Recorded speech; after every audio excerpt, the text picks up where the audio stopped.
کارکنوں کے اندر میں دیکھ رہا تھا ایک بڑا جذبہ ہے، چارج ہیں جو آئے ہیں کے پی سے، خاص طور پہ کارکن ہیں، اور زیادہ تر تعداد ہے ہی کے پی کی. عمران خان کی رہائی تو عمران خان اس طرح رہا نہیں ہو سکتے. یہ جو ہار جیت ہوگی، اسٹیبلشمنٹ کی اپنی ہار اور جیت ہوگی، بہت کچھ اسٹیبلشمنٹ کا اسٹیک پہ ہے. کیا یہ بشریٰ بی بی کی پولیٹیکل لانچ ہے اور 2-4 دنوں میں یہ معاملہ ڈسپرس ہو جائے گا، لیکن بشریٰ بی بی کا سٹیچر بڑا ہو جائے گا اور وہ پھر پی ٹی آئی کو سنبھال لیں گے؟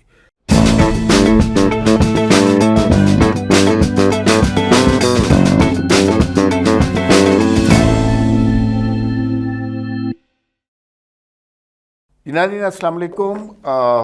ظاہر ہے اس وقت سارا پاکستان اپڈیٹس جاننا چاہتا ہے کہ ڈی چوک پر اس وقت کیا ہو رہا ہے. آج سارے دن ایک تماشا لگا رہا، وہ جن کو اٹک کے پل سے ایک قدم آگے نہیں آنے دینا تھا وہ اس وقت ڈی چوک پر بیٹھے ہوئے ہیں. ریاست کا اور حکومت کا تماشا اڑ رہا ہے. یہ سب کچھ کیسے ہوا؟ اب ڈی چوک پہ کیا صورتحال ہے؟ فائرنگ اگر ہوئی ہے تو کہاں سے ہوئی ہے، کس جانب سے ہوئی ہے؟ کیا جو مظاہرین ہیں وہ پرامن ہیں یا پرتشدد ہیں؟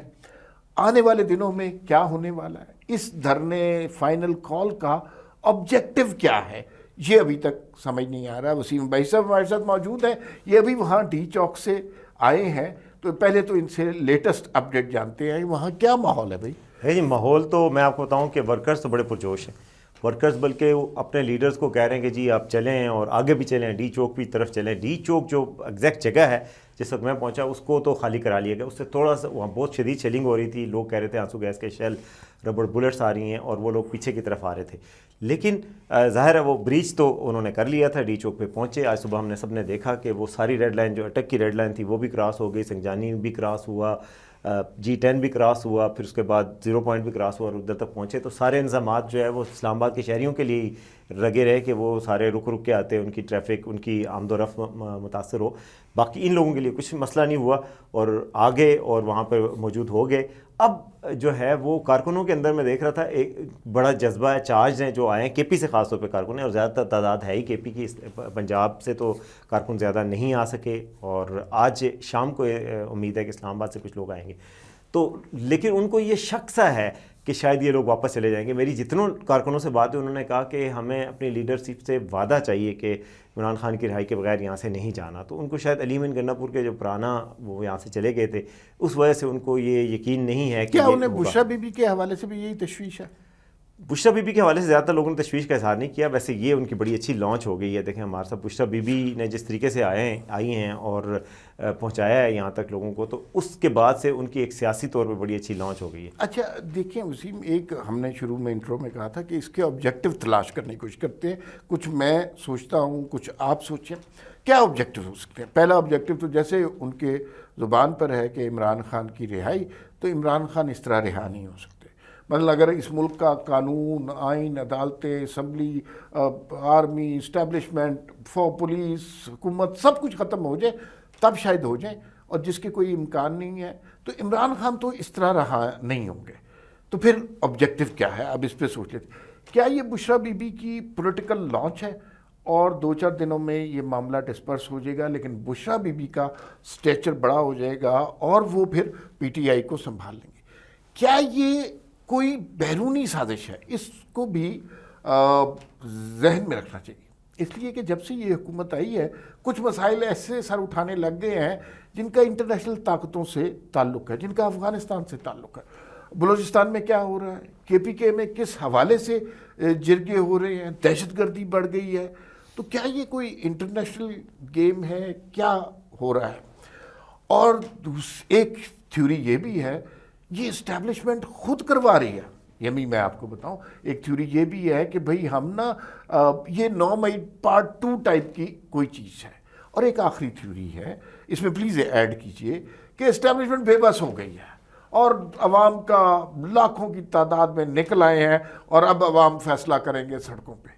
اس میں اور بھی کچھ ایڈ کیجئے اور ان کے بارے میں تبصرہ کیجئے. اچھا میں تو ان پہ تبصرہ بھی کرنا چاہتا ہوں. تھیوریز تو یہی ہیں کہ جی کچھ لوگ جو نون لیگ کے حامی ہیں وہ کہہ رہے ہیں کہ جی ڈیل ہو گئی ہے، اس گورنمنٹ کو ڈچ کر دیا گیا ہے، حکومت کو دھوکہ دے دیا گیا ہے. مگر میں جو ذاتی طور پہ سمجھتا ہوں کہ ایسا نہیں ہے. اور اگر یہ جو ہار جیت ہوگی یہ اسٹیبلشمنٹ کی اپنی ہار اور جیت ہوگی. بہت کچھ اسٹیبلشمنٹ کا اسٹیک پہ ہے. یہ مقابلہ حکومت اور پی ٹی آئی کا تھا ہی نہیں, یہ مقابلہ ہی اسٹیبلشمنٹ اور پی ٹی آئی کا تھا. تو اگر ڈیل کس طرح ہو سکتی ہے, یعنی کہ اسٹیبلشمنٹ ہی انتظامات کرنے والی ہے, ان کو روکنے والی ہے, اور اسٹیبلشمنٹ ہی ڈیل کر لے, یہ نہیں بنتی. یہ بات آپ ضرور کہہ سکتے ہیں کہ اسٹیبلشمنٹ ناکام ہوئی ہے, آپ یہ کہنا چاہیں تو یہ کہہ سکتے ہیں, لیکن اسٹیبلشمنٹ ظاہر ہے گولی تو نہیں چلا سکتے تھے, ایک حد سے زیادہ وائلنس نہیں کر سکتے, آپ آنسو گیس کے شیل چلا سکتے ہیں, تو آپ ڈیٹرنس کے لیے کیا کر سکتے تھے, تو ایک حد سے زیادہ نہیں کر سکتے تھے, اس وجہ سے وہ ناکام ہوئے. لوگ یہ بھی سوال پوچھیں نا کہ یہ آپ کا بڑا جنرل سوال ہے, ایک حد سے زیادہ کیا کر سکتے تھے. آپ کو پتہ ہے کہ جب مظاہرین کو روکنا ہو تو روکا جا سکتا ہے. بہت ساری جگہیں تھیں جہاں روکا, اٹک پل پہ رکاوٹیں لگا کے روکا جا سکتا تھا, اور سنجانی پہ روکا جا سکتا تھا, وہاں پہ نہیں روکا گیا. شہریوں کے لیے مشکلات تھیں, ان کے لیے مشکلات نہیں تھیں. بالکل یہ بات تو ہے, لیکن اس میں یہ بھی کیا جا سکتا تھا نا, اگر ان کو پتا تھا کہ اس طریقے سے نہیں روک سکتے, صرف آنسو گیس فائر کرنے سے آپ نہیں روک سکتے, جبکہ دوسری طرف وہ جو لوگ تھے ان کے پاس بھی آنسو گیس کے شیل تھے, کیونکہ ظاہر ہے پوری مشینری تھی, صوبے کی بھی تھی. اب اگر آپ کہیں اسٹیبلشمنٹ ناکام ہوگی, اگر یہ لوگ نہتے ہوتے اور صوبہ نہ ہوتا, ان کی پوری صوبائی حکومت نہ ہوتی, تو یہ کبھی بھی نہیں آ سکتے تھے. یعنی یہ ممکن نہیں ہو سکتا تھا. ایک پوری صوبائی مشینری بھی ہے نا, آپ اس کو نہ ڈسکاؤنٹ کریں. پنجاب میں ایم پی ایس کو پیسے دیے گئے ہیں. میں ابھی گاڑیاں دیکھ کے آیا ہوں, جو فوٹیج بھی آ رہی ہے, ہر جگہ بینر لگے ہوئے ہیں, یہ فلاں ایم این اے کے ساتھ ہے, فلاں ایم پی اے کے ساتھ ہے. لوگ بتا رہے ہیں کہ ہم اس کے گروپ کے ساتھ سے, ہم سوابی سے فلاں کے ساتھ سے آئے ہیں, ہم ڈی اے خان سے فلاں کے ساتھ سے آئے ہیں. تو یہ تو سارا وہ ہے. دیکھیں جہاں ریاستی سپورٹ نہیں تھی, حکومتی سپورٹ نہیں تھی صوبائی حکومت کی پنجاب میں, تو وہاں سے تو کوئی خاص لوگ نہیں آ سکے, بلوچستان سے تو نہیں آ سکے, اور سندھ سے بھی نہیں آ سکے. تو یہ حکومتی سپورٹ بھی شامل تھی. اب اسٹیبلشمنٹ جو ہے وہ روکنے چاہتے تو وہ روکتے, اٹک پہ روکتے, کسی اور طریقے سے روکتے, بڑھ کے نہیں مارنی چاہیے تھی اگر آپ نہیں روک سکتے. بالکل صحیح. اچھا دیکھیں, ہر مسئلے کا حل دنیا میں نہ شیلنگ ہوتی ہے, نہ فائرنگ ہوتی ہے, نہ کنٹینر لگانا ہوتا ہے. الٹیمیٹلی دنیا کے جتنے مسائل ہیں وہ ڈائلاگ سے حل ہوتے ہیں, گفتگو سے, مکالمے سے حل ہوتے ہیں.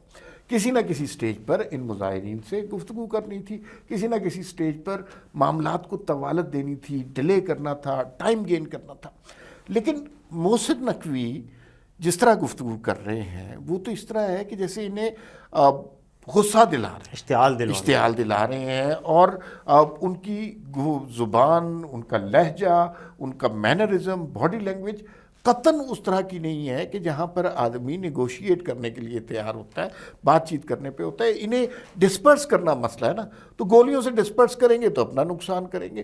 ڈسپرس تو گفتگو سے ہونا ہے, لیکن ان کا لہجہ اس گفتگو کی ضرورت کی گواہی نہیں دے رہا. بالکل. محسن نقوی صاحب کا اور ان کی جو پولیس فورس ہے اس کی طرف سے بھی جس طرح کے بیانات آتے رہیں کہ جی ہم کسی صورت, اٹک ریڈ لائن ہے, سنجانی ریڈ لائن ہے, ہم کسی صورت ڈی چوک نہیں پہنچنے دیں گے, ہم ہر کچھ کر سکتے ہیں. کل ان کا بیان آیا کہ جی اگر چاہیں تو 5 منٹ فائرنگ کریں اور وہ ڈسپرس ہو جائیں گے, وہ نہیں کوئی آگے آئے گا, لیکن یہ ہمارا آپشن نہیں ہے. تو اس طرح کے بیانات نہیں دینے چاہیے. لیکن میں آپ کو بتاؤں کہ محسن نقوی صاحب کی جو باڈی لینگویج ہے اور جو بات جس انداز سے کر رہے ہیں, اسی سے مجھے پورا یقین ہے کہ اسٹیبلشمنٹ ڈیل نہیں کرنا چاہتی عمران خان صاحب سے. اگر اسٹیبلشمنٹ ڈیل کرنا چاہتی ہوتی تو محسن نقوی کی یہ زبان نہ ہوتی, محسن نقوی اس انداز میں بات نہ کر رہے ہوتے. یہ جو زبان وہ بول رہے ہیں, آپ کو پتہ ہی ہے محسن نقوی کس کی زبان بولتے ہیں, تو یہ جو زبان بول رہے ہیں یہ ایک قسم کا ایٹیچیوڈ ہے, اور یہ ایک قسم کا رسپانس ہے اسٹیبلشمنٹ کا کہ ہم نے ڈیل کرنی ہے یا نہیں کرنی. تو اس کا مطلب ہے کہ یہ ناکامی بڑی سخت ناکامی ہے اور طاقتوروں کی ناکامی. لیکن عمار صاحب ایک اور بات بھی ہے, آپ ناکامی اور کامیابی کا جو پیمانہ ہے, کئی دفعہ آپ اس چیز کو رکھتے ہیں کہ ڈی چوک کو ہاتھ لگا دیا تو ناکام ہو گئے. ڈی چوک کو ہاتھ لگانے سے کیسے یہ احتجاج کامیاب ہو گیا؟ احتجاج کیا آپ کے خیال میں کامیاب ہو گیا؟ یہ تو نہیں کہہ سکتے نا آپ. ڈی چوک پہنچ گئے, لائنیں بریچ کر لیں, ہیڈ لائنیں ادھر پہنچ گئے, ریڈ لائنیں بریچ کر لیں, ریڈ زون کے پاس پہنچ گئے, مگر ابھی تک حاصل کیا ہوا؟ فیکٹ تو یہ ہے کہ شہباز شریف وزیر اعظم ہیں, army chief general Asim Munir ہی ہیں, باقی ساری جو پاکستان میں چیف منسٹر پنجاب کی ہیں وہ مریم نواز ہی ہیں, سندھ کے مراد علی شاہ ہی ہیں, کے پی میں انہی کی حکومت ہے, عمران خان جیل میں. تو یہ سارے کانسٹنٹ تو ادھر ہی ہیں نا. تب آپ کامیابی ناکامی کا پیمانہ ہوگا کہ اگر یہ احتجاج اپنے مقاصد حاصل کرتا ہے, جیسے کہ 26ویں ترمیم ختم ہونی چاہیے جی, انہوں نے کہا سارے قیدی رہا ہونے چاہیے, عمران خان رہا ہونے چاہیے, فارم 47 کی حکومت ختم ہونی چاہیے, یہ سارے مقاصد تو ابھی نہیں حاصل ہوئے. تو یہ کئی دفعہ جو ہیڈ لائنز ہوتی ہیں اور خبریں ہوتی ہیں ہم ان میں جیتے ہیں, اور تھوڑی دیر کی ہوتی ہیں, وہ شارٹ لیوڈ کہ ڈی چوک پہ پہنچ گئے, ڈی چوک سے پھر ہٹ گئے, تو ڈی چوک سے تو اب ہٹ گئے, تھوڑی دیر پہلے ہٹا دیے گئے تھے, تو اب کیا وہ ہار گئے؟ تو یہ ایک لانگ بیٹل ہے جس میں فیصلہ ابھی نہیں ہوا. اس میں نا ایک سوال اور اس کا جواب سوچنا بہت ضروری ہے کہ اب کیا ہوگا. 2-3 پاسبلٹیز میں آپ کو جو میرے ذہن میں آتی ہیں. پہلی تو بات یہ ہے کہ مظاہرین اس وقت تک بیٹھے رہیں گے کہ جب تک ان کے مطالبات نہیں مانے جائیں گے. اس کے امکانات بہت کم ہیں کیونکہ موسم سردی کا ہے, یہ لوگ دور پار سے آئے ہیں, اگر انہیں پیسے ہی ملے ہیں تو پیسوں کی ایک میعاد ہوگی. تو یہ 2014 میں جیسے پہلے دن بہت زیادہ لوگ تھے, پھر گریجولی 126 دن تک آخر میں کنٹینر پہ لوگ زیادہ تھے, نیچے لوگ کم تھے. دوسرا طریقہ یہ ہو سکتا ہے کہ یہ لوگ ڈسپرس ہی ہو جائیں, بالکل 1-2 دن کے اندر ختم ہو جائے, وہ سارا ولولہ, جنون, انقلاب ہوا ہو جائے اور بغیر کسی اطلاع کے یہ ختم ہو. ماضی میں پی ٹی آئی نے کیا جیسے, لیکن مجھے یہ نہیں لگتا سر اچھا کہ یہ 1-2 دن میں ختم ہو جائیں گے. اوکے. یعنی کہ 1-2 دن میں انلیس کہ گورنمنٹ کو ایسا آپریشن لانچ کرے, کوئی ایسی نیگوشیشن ہو جائے یا کوئی ایسی بات ہو, تبھی یہ ڈسپرس ہوں گے, یا کوئی ایسی کلیمٹی, خدا نخواستہ کوئی ایسی چیز, کو موسم اتنا خراب ہو جائے. ادروائز مجھے نہیں لگتا, جو میں دیکھ کے بھی آیا ہوں, کہ یہ 1-2 دن میں ویسے ڈسپرس ہوں گے. آہستہ آہستہ تعداد تھن ہوتی ہے, جو 1-2 مہینے کی بات ٹھیک لگتی ہے, لیکن 1-2 دن میں یہ بات نہیں ہوگی. لوگ بھی پرجوش ہیں. بشرا بی بی بھی کہہ رہی ہیں کہ میں واپس نہیں جاؤں گی, میں آخری ہوں گی. بشرا بی بی کو گرفتار کیا جا سکتا ہے, اگر لوگ تھوڑے سے ہٹ گئے, تھوڑے سے کم ہو گئے, تو پھر اس کو آرام سے, چونکہ اس وقت اسٹیبلشمنٹ کی 2014 والی نیت نہیں ہے. اسٹیبلشمنٹ اس وقت میرے خیال میں 100% کمیٹڈ ہے کہ جی ہم نے ڈیل نہیں کرنی. تو اس وجہ سے وہ بات نہیں ہے, وہ مزے نہیں ہیں جو 2014 والے تھے. تو اس لیے 1-2 دن میں شاید نہ جائیں, لیکن زیادہ عرصہ سسٹین کرنا ان کے لیے بہت بڑا چیلنج ہوگا. پیسے بھی ختم ہو جاتے ہیں, رہنا بھی ختم ہو جاتا ہے, اور اگر حکومت ایڑیوں پہ نہیں آتی جو آپ یہ چاہتے ہیں, یہ پریشر کرنا ہے نا کہ آپ ایڑیاں رگڑیں اور آپ کے پاس آئیں اور آپ سے منتیں کریں کہ آپ کیا چاہتے ہیں, جو آپ چاہتے ہیں ہم دے دیتے ہیں, آپ یہاں سے اٹھ جائیں. اگر ایسا نہیں ہوتا, جو کہ زیادہ امکان ہے کہ نہیں ہوگا, تو پھر یہ ہوگا کہ کچھ عرصہ رہیں گے, لمبا عرصہ چلیں گے, پھر کچھ لو اور کچھ دو پہ, تھوڑے پہ مان جائیں گے, کسی تنخواہ پہ کام کرنا شروع کر دیں گے, وہ کہہ دیں گے عمران خان صاحب کو کہیں سے اگر عدالتوں نے انصاف دیا تو ہم رکاوٹ نہیں بنے گی. کچھ اس طرح کی بات ہے. اس میں عقل مندی یہ ہونی چاہیے, اب اتنا بڑا شو کر لیا ہے, کوئی 20,000 لوگ کہہ رہا ہے, کوئی 30,000 لوگ کہہ رہے ہیں, لوگ ہیں ڈی چوک میں پہنچ گئے. اب ان لوگوں سے اگر آپ نے نیگوشیٹ کرنا ہے, ان لوگوں کو ایک سیف ایگزٹ دینا پڑے گا, کچھ ان کی بات ماننی پڑے گی کہ یہ تسلی سے واپس جا سکیں, وکٹری کا سائن لہراتے ہوئے جا سکیں. دوسرا طریقہ یہ ہے کہ آپ ان کو سیف ایگزٹ نہیں دیں گے تو لوگوں میں اشتعال بڑھے گا, مایوسی بڑھے گی, اور اس صورت میں اگر کہیں فائرنگ ہوتی ہے, کسی ایک شخص کو بھی گولی لگ گئی, کوئی خدا نخواستہ ایک جان بھی گئی, تو یہ پورے ملک میں پھیلنے کی ایبلٹی ہے اس وقت جو کچھ ڈی چوک میں ہو رہا ہے. فی الوقت اتنا ہی, پھر ملاقات ہوگی. اللہ حافظ.